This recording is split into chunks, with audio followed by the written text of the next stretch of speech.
I was just looking to check, because I think David Cameron's off to Europe to talk to European leaders about the moves forward from here. But I have to say the early signs are not good. I think there's pretty much nothing we could offer that would get us back into the Euro Championship, so I'm sorry about that. We have plenty to talk about. I think there's going to be plenty of questions about Brexit, and I am going to talk about the implications for the UK and the global economy, but I'll try not to get bogged down in some of the more political aspects, although, of course, I'm very happy to engage on that.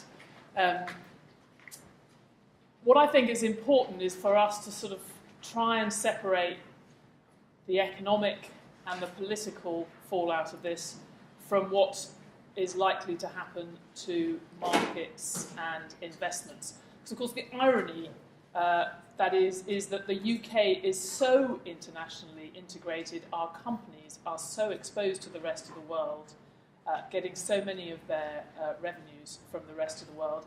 Actually, for many investors here, what's most important is what's happening in the global economy. And we think, although this is an earthquake for the UK politically, and it's going to have a big impact economically as well for the foreseeable future, we think, like any earthquake, the amount of damage done will really depend on how close you are to the epicenter. And when we talk to our colleagues in Asia and in New York, there is a sense of reality dawning, I think, that although we think we're terribly important to the global economy, actually we alone in making this decision will not be able to tank the global recovery. And I don't think that it does pose a fundamental threat to that, which in turn means I don't think it poses a fundamental threat to global markets. But that doesn't mean we're not going to have lots of things to consider here in the UK. And of course, the primary thing we have to consider is going to be the value of the pound and the implications of that for investments, but also for the economy. As I say, stripping away from the politics, which maybe we'll get into later, but is not part of our guide to the markets. So I'm going to say a bit about how we see the implications of Brexit, and saying quite a lot about the pound, because I think that has been the key safety valve, if you like, or the lightning conductor of this shock, and I think it will continue to be as we start to see what Britain's relationship with the rest of Europe might look like. But then following on from that, where do I think that leaves us in terms of the global economy? And then finally, just some sort of key long-term questions for investors, but also for that broader economic relationship with Europe. I'll start off by telling you something rather interesting, which was the FTSE was the best performing stock market in the world last week. In local currency terms, it has to be said. So this is a chart that we use as our fund managers just take it as a snapshot of what's going on with all the key asset classes. And you don't need to recognise all these symbols or know what all of these are, but broadly speaking, that's stocks, that's corporate bonds, sovereign bonds, gilts and everything else, currencies and commodities. And of course, as you'd expect, gold went up last week. You also saw people sitting on government bonds, particularly in Europe and the US, made money because there was what we would call a risk-off trade. People rushed into the safer territory of bonds. But if you look at that on the far left, that's the FTSE 100. Total return of 2% in the last week, despite everything that's happened and despite the fact that there had actually been quite a recovery in the FTSE in the days before the result. But then the key is to look at that diamond. That shows you the return in dollars. And in dollars, of course, our market does not look so good because the pound has been tanking. But I just wanted to highlight that because I was a little bit frustrated listening to the 10 o'clock news last night. I would never criticise my successor, Kamal Ahmed. He's a friend of mine.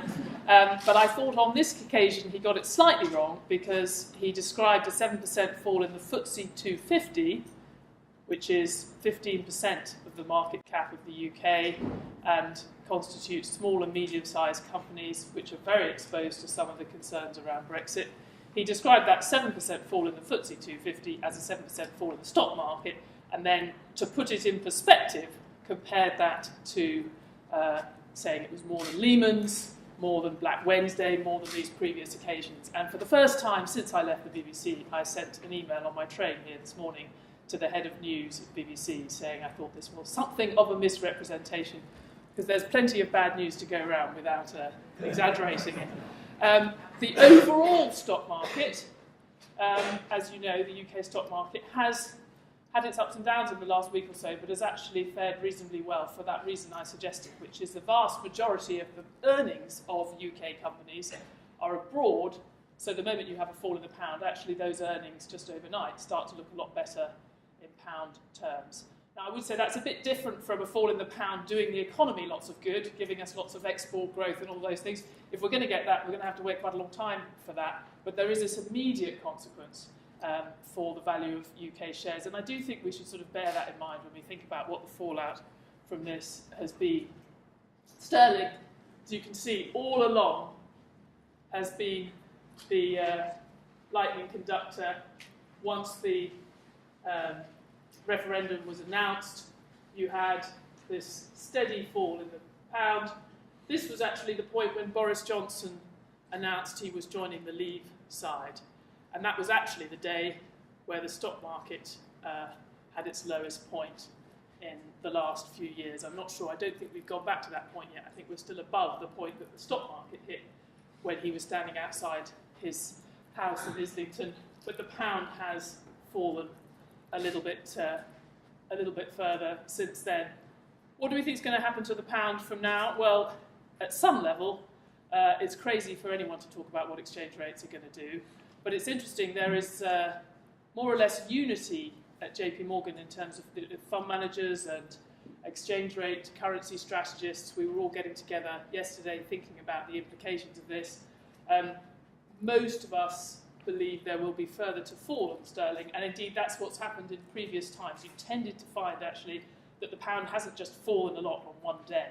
When you've had the big shifts in the value of the pound, it's tended to take a few weeks, and I think that's what we might see this time, because there are quite a lot of vulnerabilities that the pound has.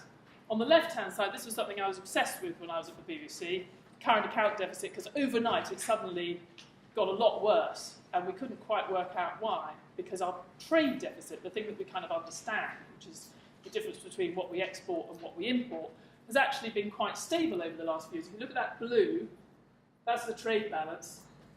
It didn't get a lot better after we had the big fall in the pound in 2007, 2008, which was a bit of a disappointment for George Osborne, who was counting on that export recovery to get us through the first few years after the crisis. But it didn't get worse either. What's actually happened just in the last few years is this massive swing from a surplus in our investment income, what we're earning on our investments abroad as a country, that's direct investments in factories and also portfolio investments, what we're earning on all of those relative to what foreigners are earning here. Now, for a long time, you can see, if we took this back, it's about 15, 20 years, where we'd been rather a successful hedge fund as a country. We'd actually been earning a lot of money, a lot more money on our income abroad, on our assets abroad, than foreigners were earning on their investments here, which was a neat trick because actually foreigners' investments here were worth a lot more than our investments overseas. But we were somehow getting a higher return on our foreign assets for a long time, and that was actually making our balance of payments look much better because it was around 2% of GDP surplus of that investment income. We could just use that to offset that trade gap that we've had since the 70s, and things looked a bit better. Overnight, when I was sitting in the BBC, we suddenly saw these numbers come through where it basically swung by 4 percentage points of GDP. We went from earning quite a lot more on our foreign income, foreign assets, than foreigners earned here, to earning a lot less. And that is entirely responsible for the fact that we now have an emerging market crisis-style current account deficit of 8% of GDP. That means we're borrowing that to plug that gap every year. We're borrowing that much from the rest of the world, one way or another. Mark Carney has talked about how we're reliant on the kindness of strangers. I'm not sure that it is a particular kindness of the money that's coming in, but we've been reliant on these portfolio inflows and money coming into the London property market and investments into UK companies. All of that has helped us plug this gap. In fact, we had inflows and foreign direct investment into the UK last year of 15% of GDP. We actually had more than enough to cover this, and then we had other money going out. If investors continue to feel like we're a reasonable place to invest, or a safe haven to put their money in London property, whatever it might be, then we should be fine. But if there is a question mark, if that money starts to sort of slow down, then the pound's going to fall further. And we think we might see a bit of that, not least because we're now going to go into a period where, relatively speaking, our economy is not going to be doing a lot better than our trading partners, which has been the case for the last few years. If you look at this chart here, this is the trade weighted, this is the pound. You can see the pound has been going up in a period where we were starting to do quite a lot better than our trading partners. Our growth rate minus our trading partners' growth rate in the last couple of years has actually been positive. That's to say, we have been growing faster than them. And that is one of the things that has attracted this money into the UK. If we're now at a point where we are actually probably going to be slowing down faster and more than our trading partners in the next year or two, with all of this uncertainty, the hit to investment and confidence, well, that might make it a bit difficult. So I would say, although we don't like to predict about currencies, and the pound has bounced this morning, I think we shouldn't be surprised if we saw a bit more weakness in the pound. What's the sort of broader economic impact? Well, again, I'm not going to go into this, not least because no one really has a solid idea. But this is some of the estimates that various members of the economics profession have pulled together.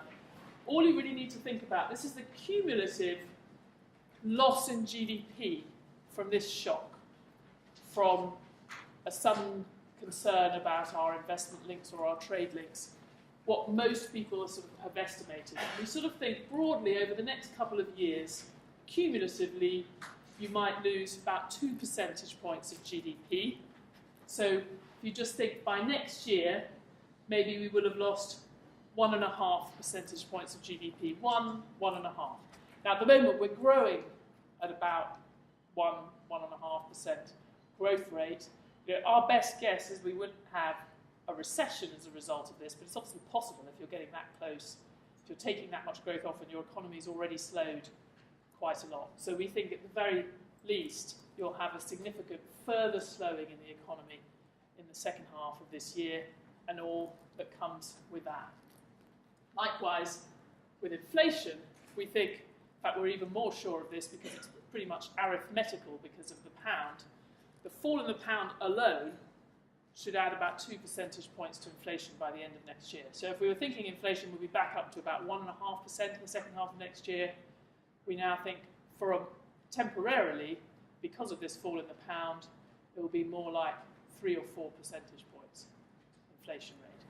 So if you're the Bank of England, you're looking at weaker growth but higher inflation. You could be missing your target at the end of next year, by the middle of next year. Mark Carney has said before the referendum that would place them in would give them a challenging conundrum, which of those two things to focus on. But we're pretty sure, and we can see from how the market's moved, particularly the gilt market has moved in the last week or so, we're pretty sure they'll focus on that, on the weaker economy, because that's what they'll be more worried about, because the inflation from higher import prices from a weaker pound is temporary. So this is the rather astonishing thing that's happened to rate expectations, what people in the markets think is going to happen to UK base rates over the next few years. I always keep these funny sort of mountains on the left-hand side to remind us what a normal cycle for UK interest rates actually looks like. We've had this long period of no change, no change, no change. I used to have... people at the Bank of England didn't like me because when I was at the BBC I had the chicken sandwich test for monetary policy, was whether you'd been a really active central banker, was whether policy was different under you than if the chicken sandwich had been in charge of interest rates. But in the last 5 years, I don't know why it was a chicken sandwich, it was just the first thing that came into my head, but the last 5 years we could indeed have had a chicken sandwich running monetary policy because there's been no change at all. We had thought that there would be interest rate rises. A couple of years ago we thought it was going to look like that, then we thought it would look like that, all around the world, rate expectations have come down and down, quite independent of Brexit, for lots of reasons that get discussed all the time by people like me and in the news. And at the beginning of this year, in response to all those worries about China and maybe the US was going into recession and all of that, we'd had a further move down in rate expectations in the US and here. But now in the last week, we've had a pretty sharp fall in just the UK expectations, where now there's even an expectation, quite a strong expectation now in the markets of a rate cut, a further rate cut from 0.5% to 0.25% in the next couple of months. There was some talk on Friday about an emergency rate cut from the Bank of England. I said then I didn't think that was likely, which is obviously a hostage to fortune because they could do it any time. While I'm speaking, they could be doing an emergency rate cut. But I think there has been so much confusion around what the data was actually telling us before this result that they will want to take a considered view. They might act quite quickly, they might act at the next meeting, but they will want to take stock of what they really think is happening to the real economy as a result of this. Because, as the Leave side has always said, quite accurately, nothing has changed in terms of our relationship to Europe or the access that British companies has. Nothing has changed as a result of last week. Now, of course, our assumption has always been that even if nothing's changed on the ground, things have changed in people's heads. Planning is now undergoing. I can certainly speak for JP Morgan that we are an operation which was there waiting in the wings has now kicked off in terms of assessing what our options are for different parts of the business. Businesses all around the world are wondering how this is going to affect their supply relationships, their customer relations. What's their cost structure look like now if we don't know what the future tariff might be, trading with Europe? All of that we have assumed will affect activity today because it affects whether people whether people are going to invest, whether people commit to that purchase, etc., etc. And I think that is what we've seen already in the last few months. In anticipation of this vote, people were putting off those decisions. Well, it's not clear why they would suddenly do them now when all the uncertainty actually looks like extending much further into the future. So I think it's going to take time to judge how serious the economic impact is, but I think it would be, frankly, bizarre if there wasn't quite a significant impact in the short term, given that companies are going to be going through that process and given quite how much uncertainty there is. Uncertainty is a tax on economic activity. It will always act as that way. We've seen that many times, and certainly during the Eurozone crisis. So that's quite a lot of bad stuff for the UK. But as I said at the start, I think we shouldn't overestimate. It feels like a massive thing, possibly even more important than England losing against Iceland, although, which was more surprising? I think you could have an interesting debate about it. But it feels terribly big for us, but I think we do have to put it in perspective, and as automatically very globally oriented investors, just from the fact that you're investing in UK companies, quite apart from what your particular funds might be, just investing in UK companies in this country, you have the privilege of actually investing in the world when you do that. So do we think the world is going to take fundamentally a different direction as a result of this? Well, we don't. In Europe, they will certainly be in effect. If you think about, this doesn't particularly show you an estimate of what the impact on Eurozone growth will be, but if we just have a picture on the left-hand side here of the pattern of European growth over the last few years in the Eurozone, you'll see, if you look at those grey boxes, that's how much of their growth they're getting from exports.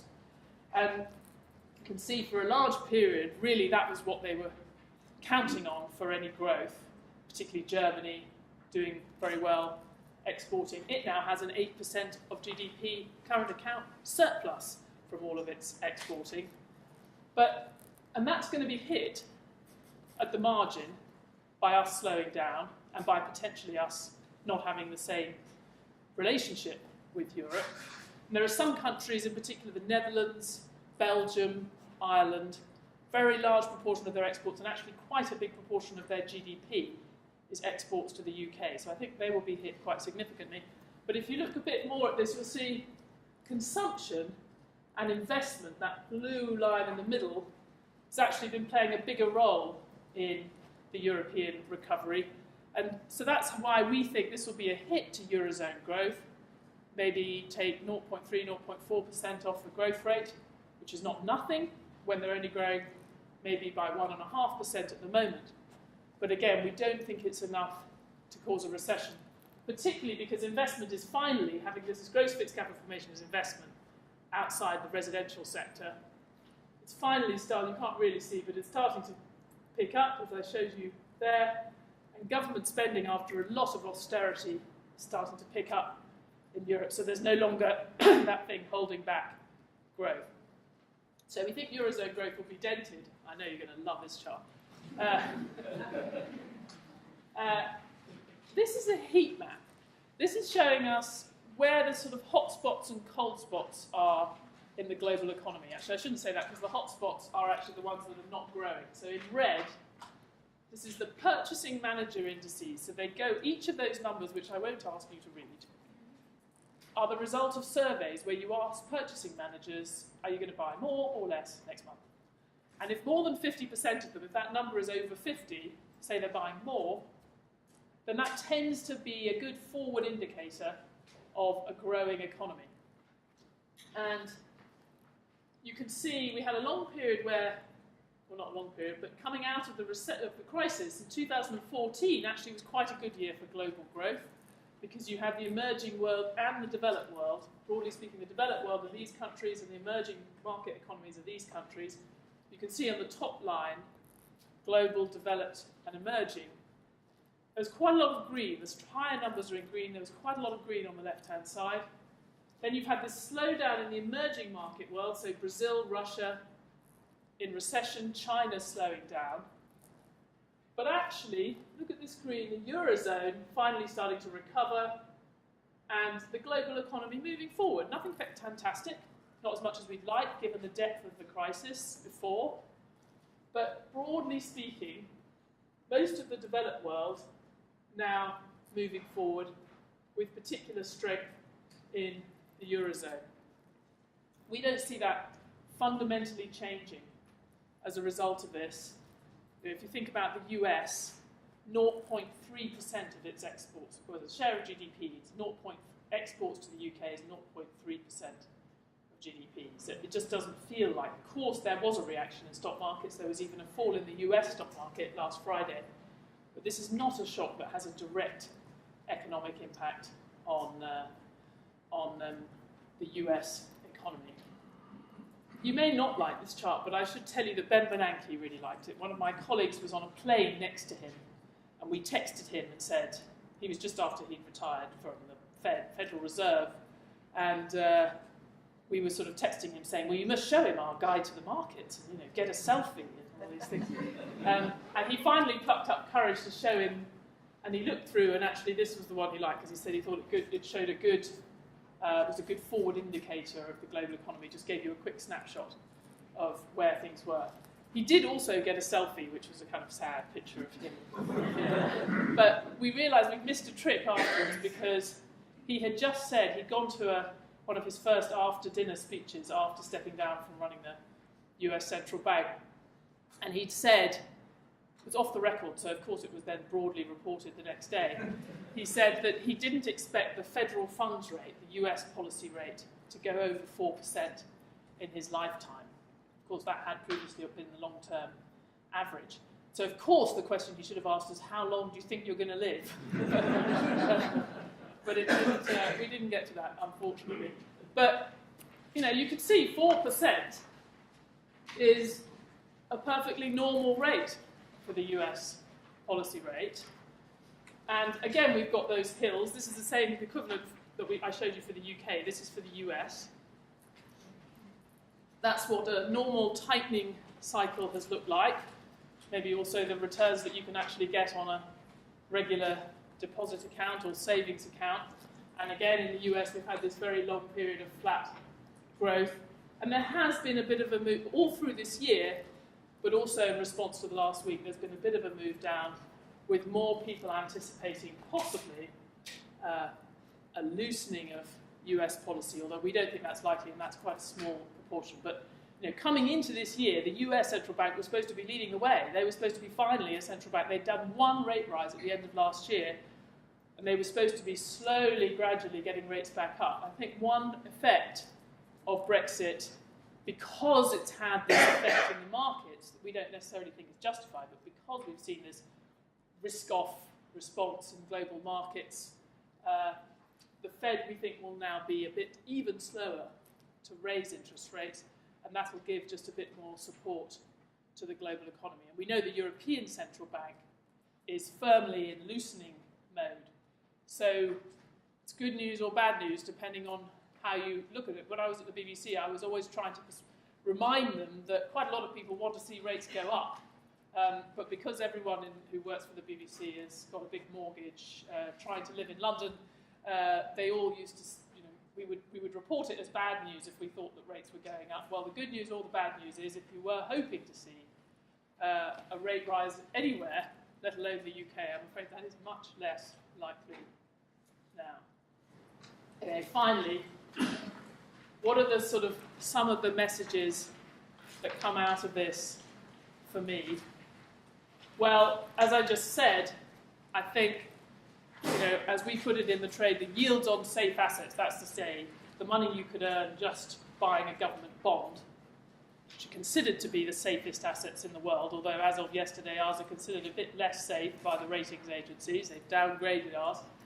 But the interest rates you can get on government bonds, which set the floor for every other interest rate, continue to go down. And this is an astonishing chart on the left-hand side, as it shows for the UK, the US, Germany and Japan, what we call the yield curve, which I'm sure some of you know very well, but basically what the borrowing rate is at different maturities. So if you buy a 2-year gilt, the interest rate you get on that now is barely 0.2%. If you get a 10-year, well, the 10-year is now, as you saw yesterday, it's come down to about 1%. And we've actually shown how much things have changed since the beginning of the month. That grey line is where UK interest rates were from 1 to 10 years a month ago versus now. It's gone down from the grey line to the orange line because people are running into those safe bonds. So if the price of these gilts goes up, the interest rate goes down, the implied interest rate, but also because they're not really expecting any kind of rate rise now in the UK for a long time. This is probably the end of the cycle, such as it is. We will not see rates go up before the central bank loosens again. That now seems a bit more likely. The implications for investors who are trying to get any kind of income from these bonds, normally that's where you go for your safe income, is that 70% of global government bonds now you earn less than 1% on them. And actually a third of them, you're a negative yield. So you're actually, when you buy it, you know you're going to make a loss. So it's it's very odd.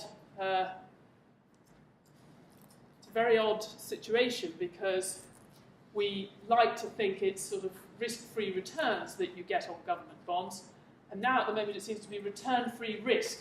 You're not getting any return on them at all, but you do have the risk that one day people will stop buying these bonds and actually the value of them will fall. The reason these interest rates have gone down so much is the price has been bid up really high. Well, so you're not only just getting a very low income from them, you're actually taking a risk that one day, I don't think anytime very soon, but one day people will come out of this market, they won't feel the need to be in these safe assets anymore, and the value of them, of those assets that you bought, will actually go down. So that is, I think, another reason why people, as a result of what's happened in the last few weeks, and more generally over the last year, if interest rates are going to carry on staying low, if the return you can get on government bonds, these kind of safe assets, is going to be so low, and it doesn't really feel that safe anymore, people are looking for other parts of the market. They're going into slightly riskier lending to companies, or indeed they're just buying shares that have high income. And again, funnily enough, the UK looks rather attractive on that front, because these big UK companies actually now have quite high dividend payments relative to the cost of the share. And that's one thing I think a lot of investors now are looking for shares to give them income, not necessarily looking to get a big up. Normally we think of them for capital appreciation, you're going to get a big increase in their value. Not really thinking that's the case, but they do still look quite attractive in terms of the dividend you can get from them. In terms of what the big global investor types are thinking, the smart money, insofar as they can call themselves a smart money, having all bet on Remain.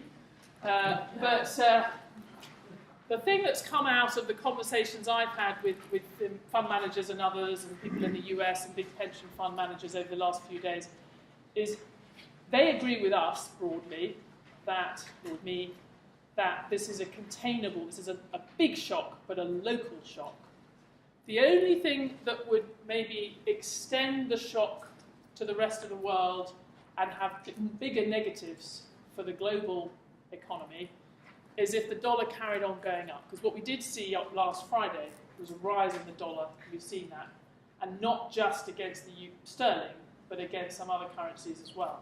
And if that continued, that tends to make things quite difficult for emerging market economies for lots of reasons, but they struggle a bit when the dollar goes up, not least because the cost of they borrow in dollars, and the cost of their borrowing in dollars goes up, so their economy gets squeezed. And as the dollar has risen over the last couple of years, that's one of the reasons why emerging market economies have slowed down, is that they've had this more expensive, this sort of squeeze from a stronger dollar, as well as falling commodity prices, which often they rely on for their earnings. If we did see a big rise in the dollar, you see it's risen quite a lot since 2014, and then it had been falling so far this year. I think it would be great if it carried on falling, because that would suggest that the rest of the world was now a bit more interesting than the US, that we're starting to see growth in other places, not just the US. Not sure we're going to see that, but I would be worried a bit about a big rise in the dollar going forward. Finally, just to say a bit about the political contagion from all this. These scary characters who, well, I don't know, I mean, that's the sort of Nigel Farage equivalent in Italy, but I think we're all quite relieved he's never done a photo shoot like that. And the rather more dashing leader of the Podemos party in Spain. Of course, one of the things that has made people nervous about this result is political contagion, not economic contagion, but political contagion. There's a view that suddenly now the Eurosceptic, the anti-mainstream populist parties that have been gaining support in Europe will now see Britain's escape as an example to them, and there'll be clamours for referendums in other countries.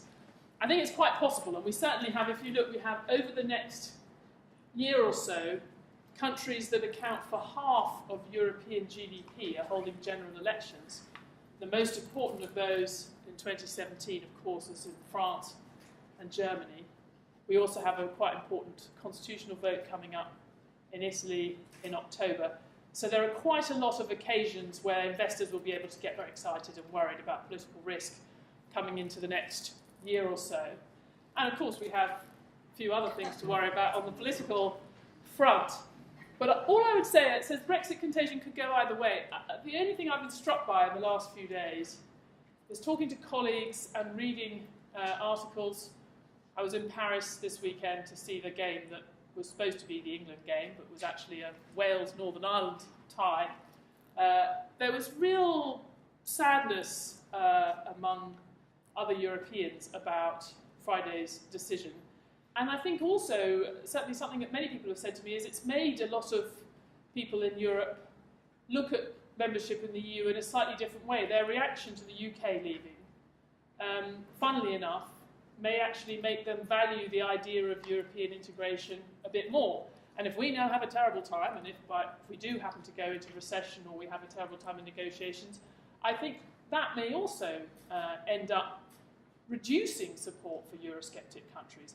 We know for sure that any mainstream government is not going to call a referendum now unless they absolutely have to, because they've seen how that turned out. So, I wouldn't make any predictions either way on this, but I don't make the easy assumption that this is all going to be good for Le Pen and all good for that. I think the example of the UK may play a slightly different role, at least in some countries, and we don't know how that's going to turn out. But actually, what happened to him, the extreme sort of anti-austerity left-wing party in Spain, at the election, the repeat general election Sunday, was cautiously.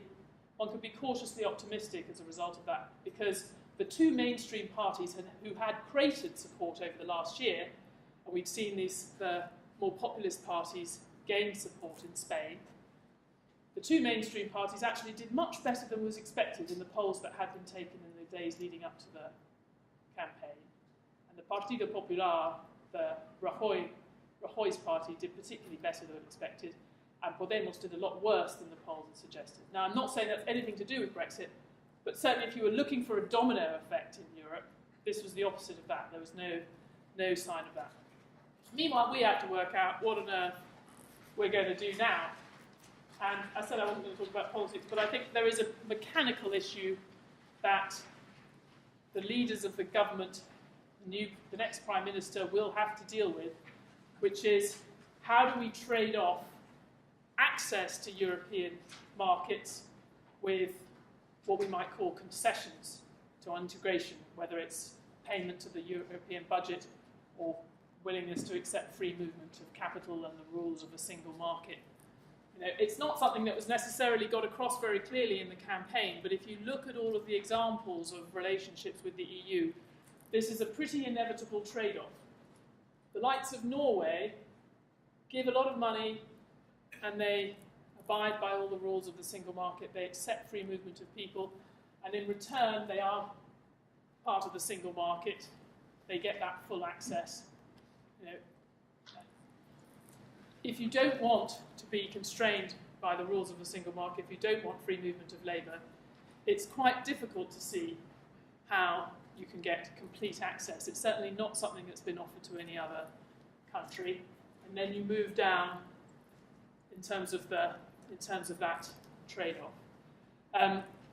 Boris Johnson has said throughout that he does want to have his cake and he wants to eat it. He wants to have the market access and he wants to still have more control over our economy. And I think that would be fantastic if he could get that.